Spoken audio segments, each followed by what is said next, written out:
This podcast is brought to you by the Washington State Department of Health. As we continue to listen, learn, and grow, we are amplifying Black voices and perspectives in an effort to start a new COVID-19 vaccine conversation. We're sharing stories intended to help us navigate this unprecedented time together and to co-create solutions in support of the Black community. Hear these stories at weconsiderwa.org. For tank and tankless hot water heaters, for clogged drains, for leaky faucets, for toilets that won't flush. Stop freaking and call Beacon.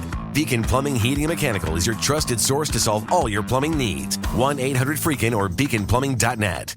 Hey, this is BJ. Thanks for listening to our show's podcast. If you're a fan of all things geeky, you should check out my other podcast, BJ Shea's Geek Nation. We have new episodes every day, and you can check it out at bjgeeknation.com. Your home is going into foreclosure and you feel like a financial wreck. You don't know where to turn for accurate information. I'm bankruptcy attorney Travis Gagne. Let's talk about some legal options. If we work quickly, we can propose a plan to save your home, modify the loan, or in many cases even eliminate your second mortgage. The consultation is free. I've helped hundreds of people just like you make informed decisions about whether to save their home or exit it on a reasonable, organized timeline. The chapter you choose sets the tone for the next chapter of your life. Please contact me today at choosetherightchapter.com.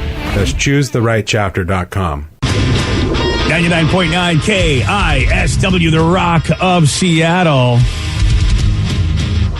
Gotta love this nursing home administrator out of Texas. A lot of people heaping the praise. And, you know, I appreciate that, man. When you're working in a nursing home, you know, you want to make, if you're really good at your job, you want to give people, you know, lots of fun things to do. And that's exactly what he did, man. He, I know, and it's tough because, like, you got a bunch of old people. Like, what am I gonna do? What fun things are we doing with old people? Bingo. What fun things are we doing with old Endless people? Bingo. You know what? As an old person, I am just offended by that. We also play other games. Board games. We also play Monopoly and Mahjong. Come on. Yes, he came up with a really fun idea to keep them entertained when it snowed. He took them out snow tubing, which, I don't know, that's I mean, is he trying to, like, is it or like a certain quota of number of people allowed at this home? He's like, I gotta oh, geez. This just seems a little aggressive for a 90-year-old person to be put on a snow tube. That's exactly what he did. He took this 94-year-old woman. She had never done it before, and he's like, that's okay, Granny, we're going snow tubing. Oh, my gosh. Yeah. All right, you ready to go tubing?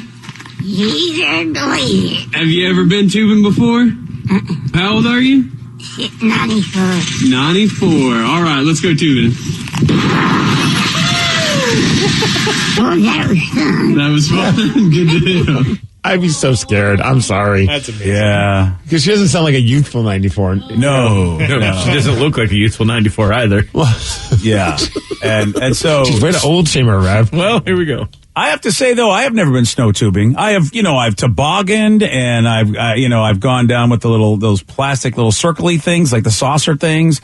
Yeah, I've gone down hills in many different ways, sleds, all that, but never tubed. I've never done that like you do on a river with the big old tube. It's super fun. But it's super terrifying. You have no control. I mean, granted, he's doing it in a very safe spot. It's not like he's like, okay, real steep hill, Grandma, let's go. Black Diamond, here we go. Right? They're not doing it as I did it as a kid, where it was another kid on a dirt bike is dragging me around on a tube that's just roped to it. Yeah, he might get in trouble with the bosses if he did something like it'd that. Be kind of amazing, though. That's next week, Rev. We have to work our way up to this. Okay. And then it's just, you know what, here's the top of the mountain. See you later, Granny. You have to be in your 80s for him to do that. In the 90s, a little more dangerous. Fair enough. But man, it was cute though, because she has her fully bundled up. Like, she just looks like she's in like the full on, like, you know, like a sleeping bag almost. Aww. I feel like, I feel Grandma Burrito. Yeah. Grandma Burrito. Yeah, that's exactly what she looks like. You can check out the video on the BJ and Migs page of KISW.com. She does look adorable. It looks like she was really never in any danger, you know, unless they fell. And, that's the other thing, is they fell themselves and then it just kept going. That would be, that would have been an entertaining video. I mean, but honestly, for someone at 94, everything you do, you're putting yourself in danger. Yes. Just, depending on how your body is. It seems like, she's in a very safe situation, but, she's obviously still not very young.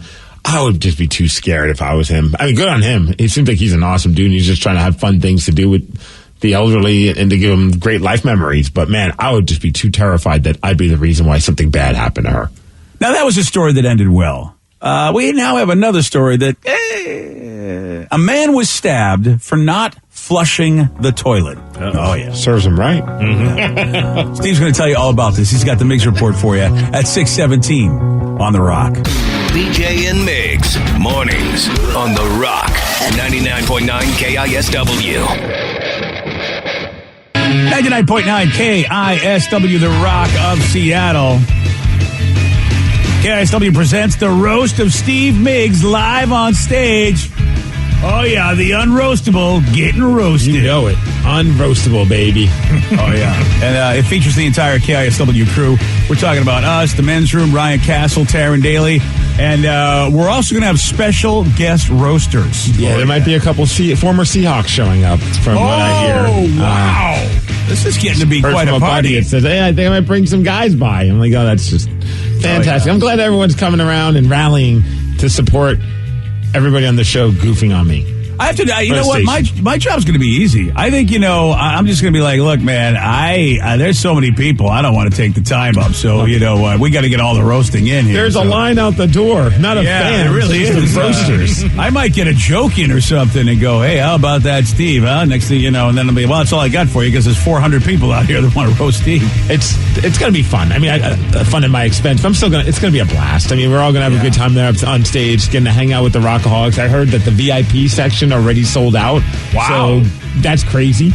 Wow, that's very important. That just kind of blew my mind. It was like that, like within an hour, I think it was too, which was kind of nuts. So get tickets before they sell out.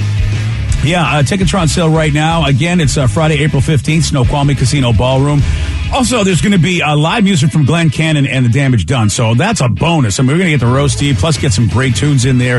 And it's all, again, part of the proceeds going towards Smash Seattle, which provides medical coverage for musicians who pretty much always don't have good medical coverage. And yet they do so much to give us entertainment. So Smash is such a great group making that bridge to getting them coverage happen. And some of your dough is going to go towards that. As I said, tickets on sale right now at KISW.com. If you're hearing an informative newscast right now, well, then you must not be listening to BJ and Miggs. Live from the KISW News Center in downtown Seattle, this is the Miggs Report. Well, thanks, guys, and thanks to Kia Up You All for giving us the Miggs Report today. It's National Margarita Day. Oh, nice. Enjoy yourself a margarita. Or nice. Enjoy yourself a sweet potato because it's National Cook a Sweet Potato Day. Nice. You think that would be like somewhere in, November? What, sweet potatoes? Oh, because of Thanksgiving. At first I was like, why are we having margaritas in November? Margaritas are good anytime. Especially on 2 day, because it's Taco Tuesday, everything, all of the above, all margaritas. It all works out. Yeah, you mentioned that. Happy National Tuesday. I don't know how many twos were there. I might have run out. But, it's February 22nd, 2022. A once-in-a-lifetime date. Unless you live to 3022, I guess. Right? Or 2222. Oh yeah. That's a good one too. That's a good point. Yeah, you don't have to wait 1,000 years. You can really, you got another shot. Hello, other vampire. What is that, another couple hundred years though? Oh, well, yeah, I'll be there for that. I mean, I'll be there for that. I just can't go 1,000. We might have the technology. You never know. We'll see what happens. But for here at KSW, we are celebrating Tuesday, playing 2 songs from your favorite artist all morning long. So back-to-back songs from your favorite artist. Also, we're going to give you a chance to win a pair of tickets to 2 shows every 2 hours. So, like, for instance, this hour, right before Beat Miggs, we'll be giving away a pair of tickets to see Rise Against and Alice in Chains. So you have to be listening right before Beat Miggs for that opportunity to win those tickets. We'll give you a code word and all that fun stuff. Go to KSW.com for all the details. But let's talk about this guy in Boston. Shocking that it happened in Boston, BJ. I know, my place. A 42-year-old man, his name is Hector, and he stabbed another man. The reason? He wouldn't flush the toilet. Oh, okay. I guess it happened at a transit station over the weekend. They were in adjacent stalls, and the guy that got stabbed was about to leave, and then Hector hollered, "You need to flush the toilet," which is very odd. And honestly, if somebody yelled at me to flush the toilet while I'm in a bathroom and I have no idea who that person is that's yelling it, I'm probably just going to flush the toilet. Yeah, because you go, look, if this guy's already this crazy, let me just, let me take care of this business. But apparently he refused and said to mind your own business. And then they got into an argument. Again, they're both in a stall. No. Then I guess at some point Hector came out of the stall and they got into a physical altercation, which led to Hector stabbing the other guy in the hand. Oh, okay. Jeez. Now, Hector ran off. He was arrested, and after he got caught, he still had the knife on him. The victim treated for a stab wound. Sounds like he's going to be okay. No word on whether or not he actually did end up flushing that toilet. Well, if you stab the guy in the hand, it is going to make it a little bit more challenging to flush the toilet. So, you know. I mean, there's times where I'm at the gym and I walk into the stall and I'm like, I'm ready to stab somebody because I'm like, what? You couldn't make sure that this went down? Yeah. Gross. Yeah, there are. I will agree. Then we used to have a serial person, a serial non-flusher in our building. Yes. And you'd be like, well, come on, really? Like, we don't all need to see this. No. And I get it. Sometimes the flushing ability of the toilet, maybe it's a double flusher needed, but I always leave knowing that I left it better than, well, not maybe better, but as good as when I first got there. Yeah, I mean, I think that's your duty as an American. Duty. Here's the crazy part. That's not the only story of somebody being stabbed, and also not the only story of somebody being stabbed in Massachusetts. Yeah, Massachusetts. This one happened last week. Apparently it happened over at a Walmart where a Walmart employee stabbed a coworker over spilled milk. Wow, they say not to cry over spilled milk, but I didn't hear anything about stabbing. I guess this one guy's name is Omar. He's a janitor, and he was upset because the other guy spilled the milk and didn't clean it up, so they got into an argument. And what did Omar do? Well, he stabbed the guy. This podcast is brought to you by the Washington State Department of Health. As we continue to listen, learn, and grow, we are amplifying Black voices and perspectives in an effort to start a new COVID-19 vaccine conversation. We're sharing stories intended to help us navigate this unprecedented time together and to co-create solutions in support of the Black community. Hear these stories at weconsiderwa.org. This is a tough one because, they have those spill stations at Walmart. So I feel like it's like, every associate's responsibility, to just head to the spill station and do it yourself. So I think Omar's got a point. And Omar said, hey, the guy punched me first. So that's why he stabbed him. So I don't know. Well, see, Omar, first of all, the guy didn't clean up the milk, punched him first. I think Omar gets the win here. Well, Omar was charged with assault and battery with a dangerous weapon. Fortunately, the other guy's going to be okay. Omar was released, and now he can go back to work at Walmart. And being that they work together, Omar must stay at least 20 yards away from him. I think it's amazing that it sounds like he might be able to keep his job. I have no idea. Wow. Yeah, I mean, and he has to stay 20 yards away from him. Shouldn't somebody be fired? I feel like, how do you keep, really? They stay working? All right. And they're both working the graveyard shift. Maybe move one to the morning shift or the afternoon shift. Keep them away from each other. Yeah, this manager. Thank you. If anything escalates, are you going to be surprised and go, guys, you didn't see this coming? Dude, you talk about escalating. So listen to this story. This happened in the Olympics, and this might be the Olympic story of the century because there's a guy, he's a skier by the name of Remy Lindholm, and he's from Finland. And talk about escalating. His wiener went from warm to frozen rather quickly. What? Yes, he was doing the men's cross-country skiing race, and apparently it was so cold. They have several layers, but it was still super cold. And he says it was so cold that it ended up freezing his unit. No. To the point where he had to put a heat pack on it to try and thaw it out. Oh, no, dude. A frozen unit. Yes. Wow. Could you imagine? He deserves a gold medal for that. Yeah, he does. I mean, granted, he didn't get one. He finished 28th out of 61 competitors, which still makes you think, what happened with all those other competitors that they couldn't beat Frozen Penis Man? Yeah, that's a good point. And if he got a gold medal, I mean, do you put it around his neck or do you put it around where he got the gold medal for? Well, I hear gold warms you up, so maybe, I don't know. Yeah, all right. Here's the crazy part. This isn't the first time that Remy had to deal with a frozen unit. Yeah, it happened last year during a skiing event in Finland. If it happened once already, don't you think you would have done everything in your power to make sure that you have the warmest area ever? Like some kind of special underwear? I feel like I would start off with the heat pack. You know what I mean? I would I'd break that thing, throw it in there, and just keep it going the whole time. I'd get like a jock strap, but not have a cup in there, but just have a heating pack. Yeah, I'm with you on that one, buddy. I don't know if it slows you down when you're skiing, though. So maybe every layer of clothes does slow you down, probably. Well, happiness is a warm unit. I think Charlie Brown used to say that. Thank you. All right, yesterday I was just hanging out doing stuff around the house, and it dawned on me, I'm like, oh man, I almost forgot. The Kraken are playing. No. I totally forgot the Kraken were playing. Well, it seems like the Kraken also forgot that they were playing. Oh, no, not again. They had one good period. They did. It started off awful. They gave up a goal in the first 15 seconds. 11 seconds. 11 seconds. Yeah, they gave up a goal. They're down 1-0. I'm like, this team has given up more goals within the first minute of the start of a period than any other team, and that was just rough. So now they're down 1-0. They come back, tie it rather quickly, like about 3 or so minutes into the game. Then they end up getting the lead. They're up 2-1 going into the second period. You're like, oh, momentum has shifted. We're going to beat Vancouver, maybe. All right, again, my theory should have come true. Well, no, your stupid theory was wrong, BJ. I almost texted you Stupid about theory. Your theory sucks. All right. Because, well, they ended up losing.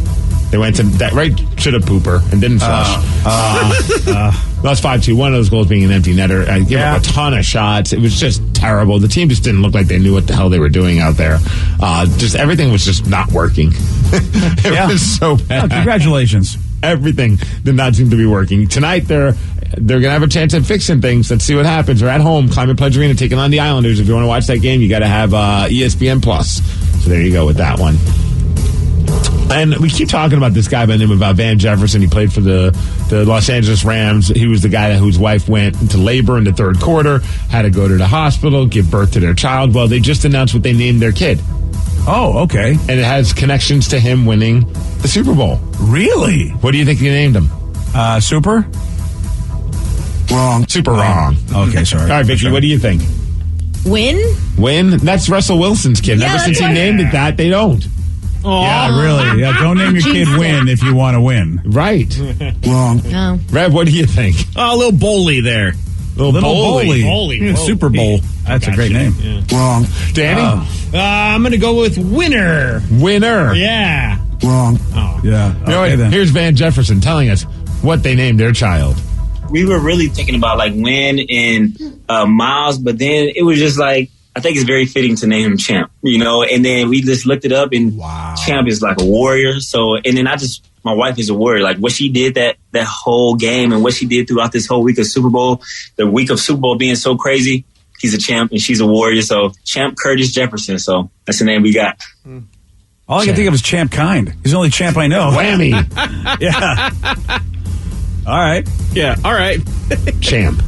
Yeah, I mean, look, I didn't know champ meant warrior, if that's true. I always thought champ meant you were just the champion of whatever you're trying to do. I didn't know it meant you were a warrior, but okay.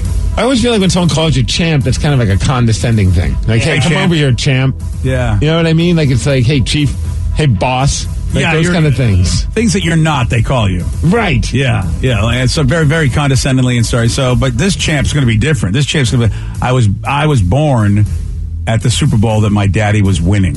It's weird, though. His middle name is Peon. Oh, Champion. Champion. Yeah. I got you.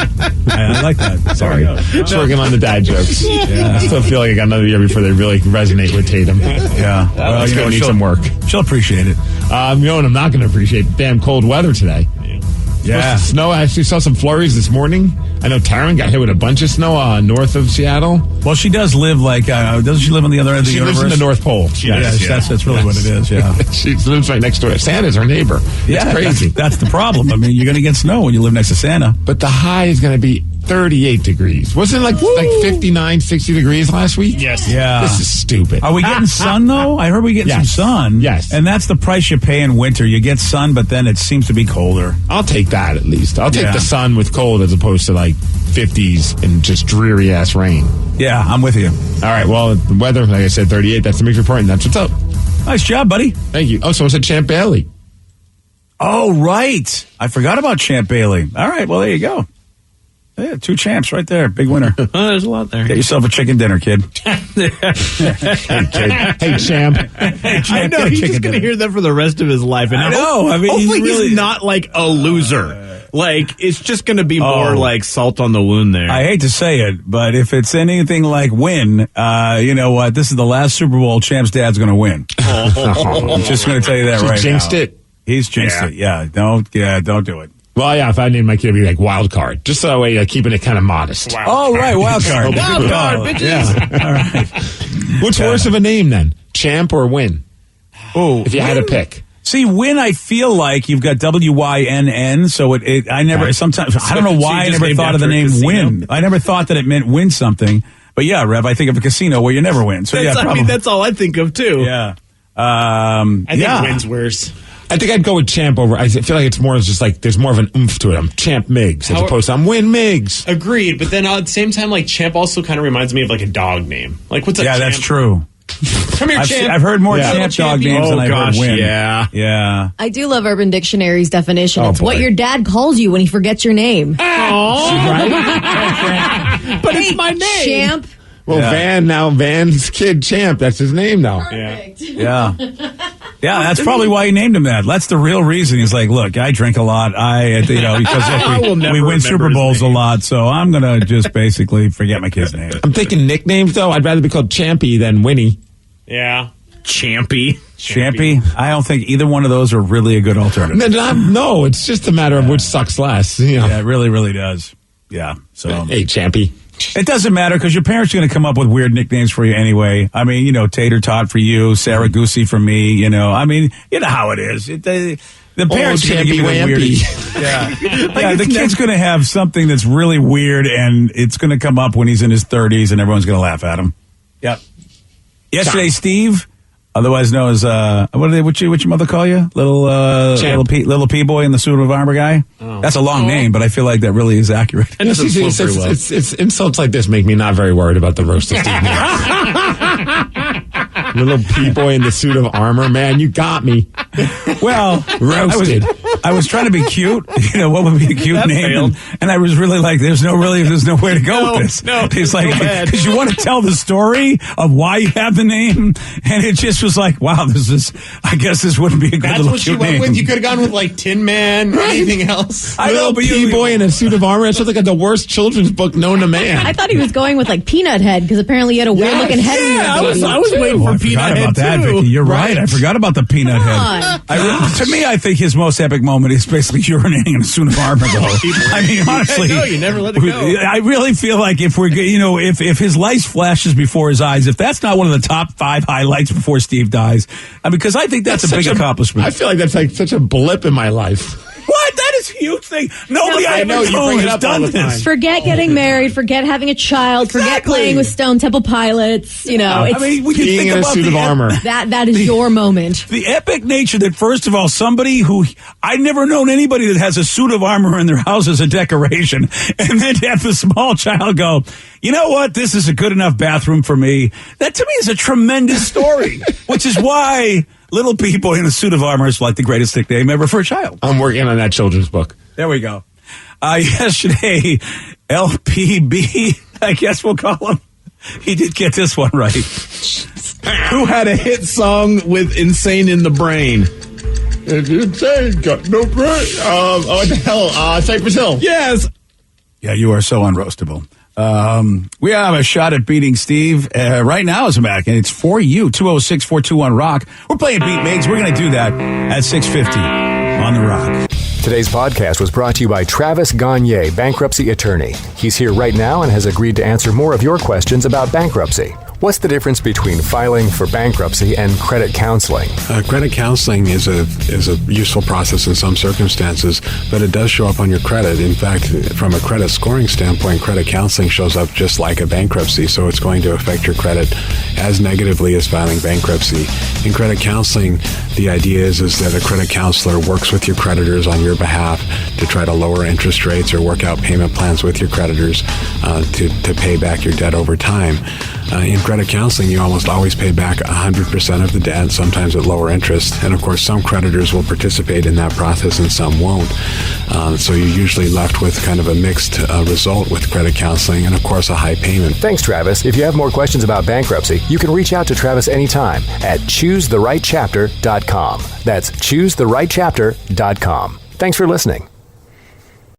This podcast is brought to you by the Washington State Department of Health. As we continue to listen, learn, and grow, we are amplifying Black voices and perspectives in an effort to start a new COVID-19 vaccine conversation. We're sharing stories intended to help us navigate this unprecedented time together and to co-create solutions in support of the Black community. Hear these stories at weconsiderwa.org.